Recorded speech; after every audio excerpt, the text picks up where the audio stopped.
How do we get students to feel welcome at our youth group and keep coming back? Today, we're going to talk about some practical do's and don'ts of handling new students. And stick around to the end because we have a practical, hands-on experiment for you to try. That's what we're talking about today on the Ministry Coach Podcast.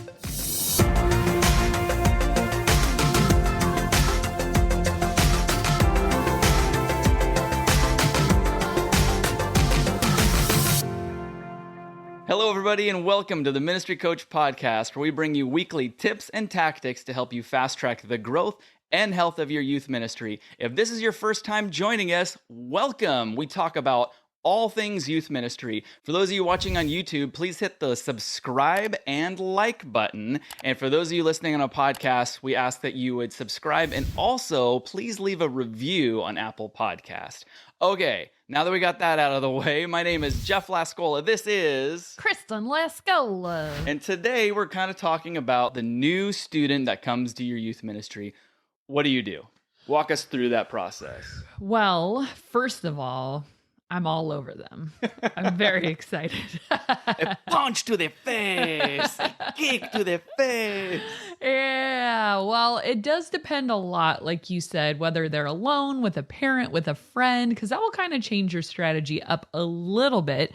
So I'm going to talk really quick if they are with a parent. So I notice on my midweek program nights, they're usually not with the parent. The parents are like, get out of the car. They leave it running. They're out of there. Sunday morning, usually the parents come to church. And so they'll walk their kid to the youth room. Yeah, they'll want to meet me and all that. So I'm going to go through that scenario real quick. So this is like Sunday morning. Their parent walks them to the room. And what I love to do is, number one, make sure I'm actually in my room, which that is definitely a juggling act for me. I don't know about you guys, but I have other responsibilities at our church aside from just junior high. And so sometimes I'm needed elsewhere, or I'm kind of expected to mingle and talk to the congregation. And which is great. I love doing that. Because you get to meet some of the parents that way too. Absolutely. Or potential volunteers, wink, wink. And so I like to be out there, not just in my room all the time, and striking that balance. We could probably do a whole episode on that because I've learned a lot in that area, especially lately. But I want to be in the room when that parent comes in, because then they're like, who's in charge here? A bunch of 12-year-olds. So I see the parent and I approach them. So you never want to wait for a parent to be like, excuse me, like who's in charge? Are you the pastor? You know, and it's just the way it is, especially being a female. Times are a changing, but there was a time when they would never think I was the one in charge. They'd ask me, where is the pastor? And if you were there, they always thought it was you. But anyway, so you want to make a beeline for them, introduce yourself first. Tell your volunteers, hey, if you see a parent come in that looks like they might be new, go ahead and direct them towards me, or just approach them. And make sure that your leaders are comfortable, like, hi, you know, I'm Jeff. I volunteer here. Are you looking for the pastor? Blah, blah, blah. So you make initial contact. That's a rule. Make sure you always do that, right? And then what I like to do is give them a brief little tour of the room. So you might be like, well, here we are. There's nowhere to take you. But what I do in that is kind of give them a breakdown of what to expect. So not just like, well, you're here and you know what time it starts. Okay. Like I like to walk them through like, hey, so when people get here, they usually grab a donut. So you'll see the donuts there. They're free. Help yourself. And then after you're in our system, you're going to go over here and you're going to check in. You won't do that today because you're not in our system. But if you come back next week, you'll put in the last 4 digits of your phone number and you'll check yourself in. And then we have some options, like people like to play Foursquare. You can play Super Smash, or you can just sit here and grab a coffee and do those like coloring books. Or I'll say like, hey, foosball, blah, blah, blah. People usually hang out until about like 10 minutes after our start time. And then I'm going to bring you guys all together. And this is where you're going to sit. I don't have assigned seating, but just to tell you, the boys usually sit on this side. The girls usually sit on that side, because we've had new kids like, why am I with all girls or all boys? Because Junior hires do that. Yeah. I don't know why. So I want new people to kind of know those things. And then I say, and then we'll play a game all together, and then we'll do worship, and then we'll do a message, and then it'll be over at 10 o'clock. So any questions, you know, whatever. So at least they kind of have like a mental checklist of like, not just sitting there waiting for the next thing. And then after I've talked with them and their parent, if their parents are there, I give the parent something in their hand. I've talked about this, I think, before, because I'm having deja vu, you know, but like a calendar. So here's our winter calendar. You can see everything we have coming up. My contact info's on the bottom, as well as our social media handles. Feel free to reach out. And then I give them any flyers we have coming up for upcoming events. And lastly, an info card. I want to pause on this for a moment. So the info card, here's the information you need, or I need, that you should need if you don't.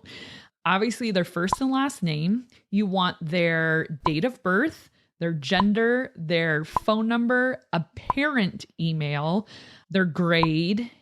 That might be everything. Did I say phone number? Well, you did now. Okay.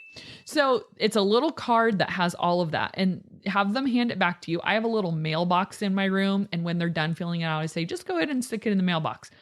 Dumb tax. I should look at that before they put it in the mailbox. Mickey Mouse. Well, phone number 1, 2, 3, 4. Okay. I get a few of those little sweetie pies every once in a while, but for the most part, there's just stuff missing. Okay. And so what we do with that information is we put it in kind of a people tracking software system so that we can, number one, students check in digitally based on like the last 4 digits of their phone number. Mm-hmm. And that's how we do attendance. But also it helps us keep really great, accurate attendance and be able to reach out to parents if we need to. They will go on my email distribution list. So now the parents are getting my parent email. Mm-hmm. They'll get flyers for things. If we send anything in the mail, a label will automatically print out if they're like tagged as a part of my ministry.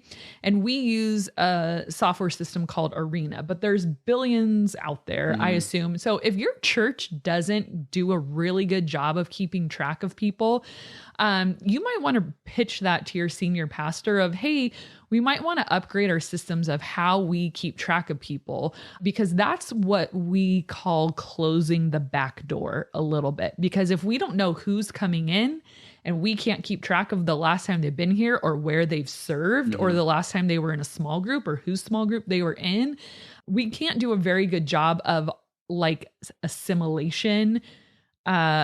It's just based off of our recollection, our memory, you know. Well, if you have a ministry of 3 kids, you might be able to remember all 3. Okay, so if you're a very, very small ministry, when I was a very small ministry, I'm glad you brought that up. I just kept track in Excel, and I had January through March or something as a block, and I would put in the names, and I would have students fill out physical attendance cards every week.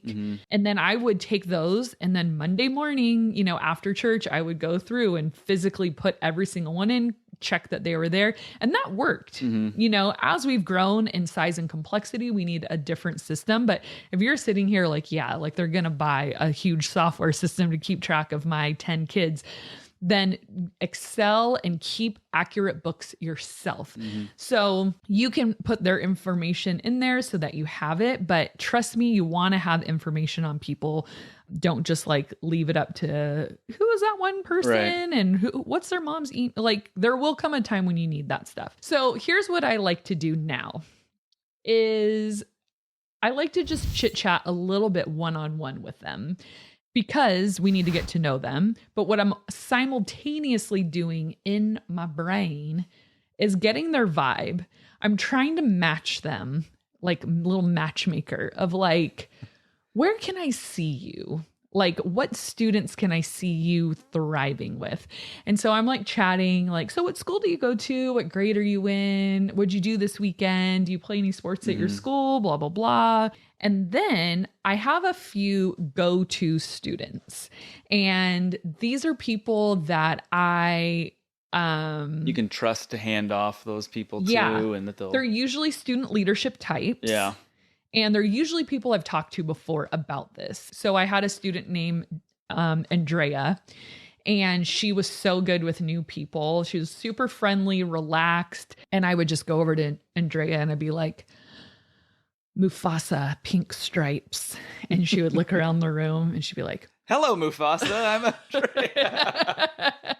It means go make friends with the person in the pink stripes because they're looking a little lonely and they only want to talk to an adult for so long. So sometimes I'll go introduce that person to my go-to student, like, hey, Andrea, Jeff's new, can he sit with you guys or blah, blah, blah. Yeah, of course. Right. Oh, and here is the trick.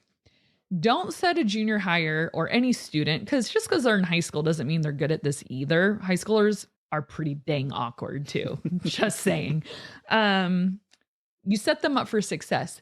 We've talked about this in our room design episode. You need things for them to do together because the students aren't just going to be like, right. So what are your hopes and dreams? Do you like stuff? Dr. Pepper, huh? Me Yummy. too. And then they just stare. And then they don't know what to do. So that's adults too. It totally is. Well, anyways, my room is designed so that they can do things together. And you want to time it well too. So it's not like, well, you've got 20 minutes to kill, like hopefully you can chat with them a little bit, then offer them a donut, then like kind of occupy them for a bit and then pass them off somewhere. But so in my room, there's some options. And that's when I've noticed students start to like, okay, like I feel a part of this place and I don't just have to awkwardly sit in a chair and wait for program to start. Those things look like Ultimate Foursquare in the middle of our room. You get in line. It's very easy, low risk. 9 square. My room's not big enough for that, but if it were, I would be doing that. Gaga ball, Smash Brothers, foosball, air hockey.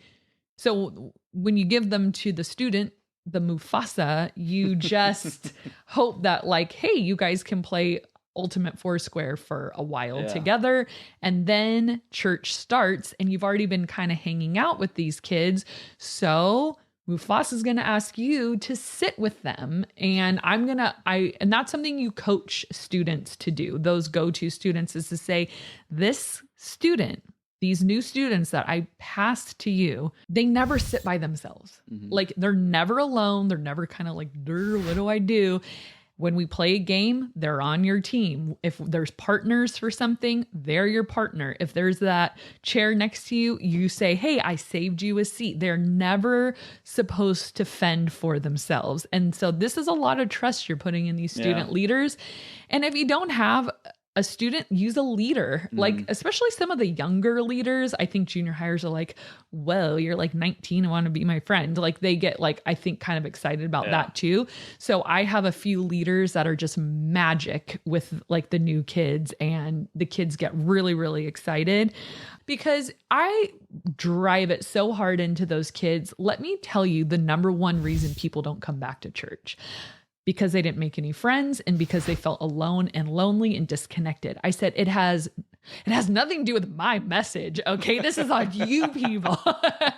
But really for a 12 or 13-year-old, the message is important, but that's not going to be why they tell their parents they don't want to go back to church for the most part. So you can work harmoniously with these students to say, hey, you reach out, you be a friend, you get them comfortable, and I'll preach the gospel. I'm not asking you to like take them down the Romans road and then play a worship song. I'll do it all. Right. Your job, this is your contribution to the body of Christ is hospitality and warmth.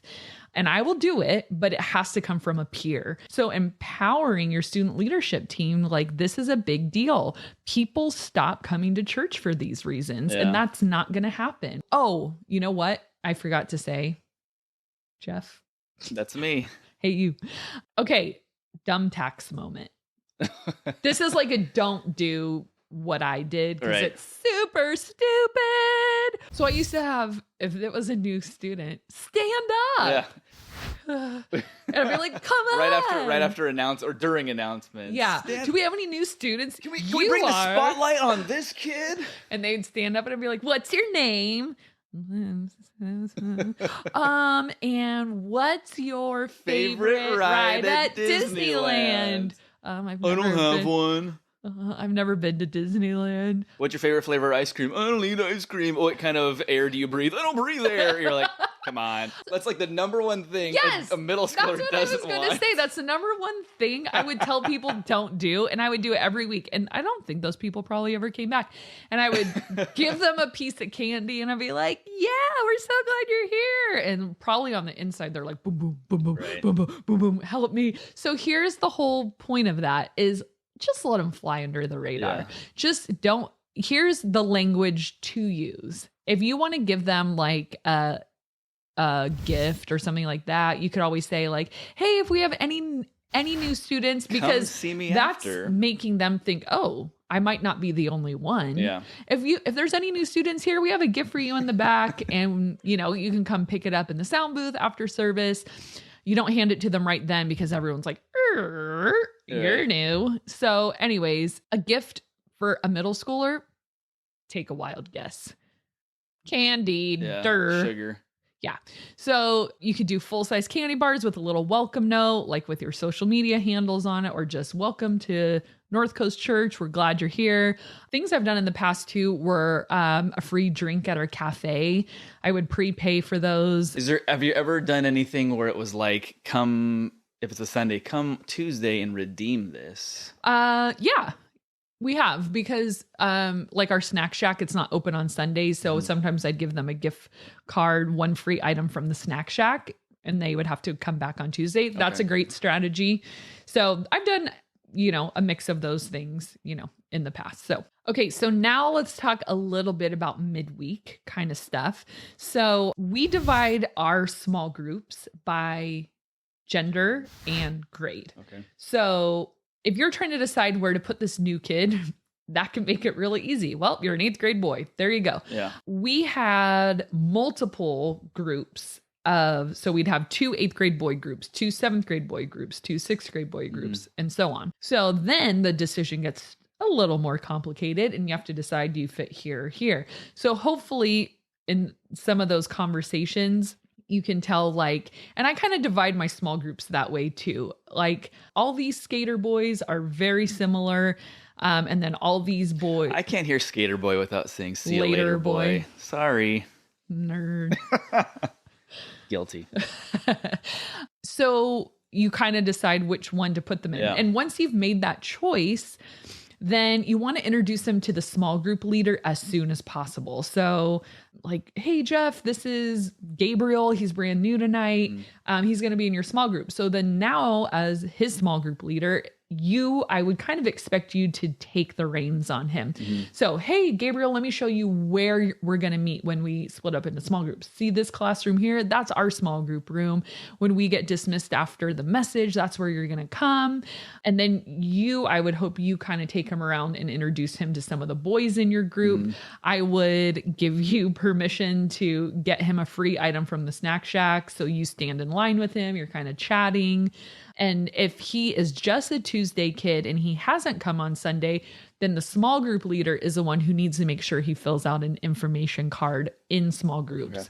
So that's just a little bit different, but it's up to the small group leader too. So just kind of like how, you could use students to do this or your small group leader, but same thing. Make sure this kid is never sitting alone. Make sure they have a team for the game. Make sure they know kind of how things are going to run on your midweek program.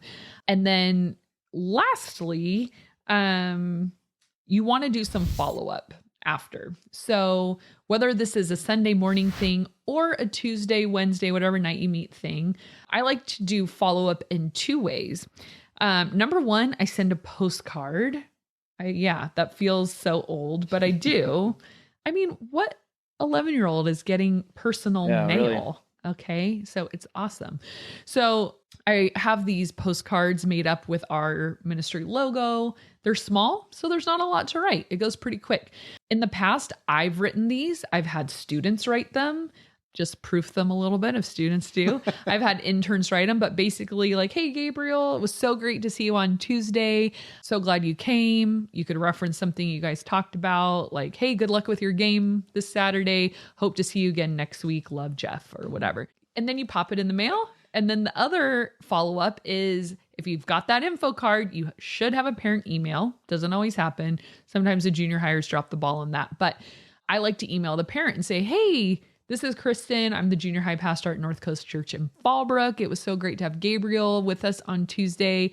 Would love your feedback on how he thought it went. And if there's anything, we can do, would love to see him back again. He was so sweet, blah, blah, blah. If he wasn't sweet, just leave that part out. But we're not flattering anyone. Right. We're telling the truth or just leaving the truth out, maybe.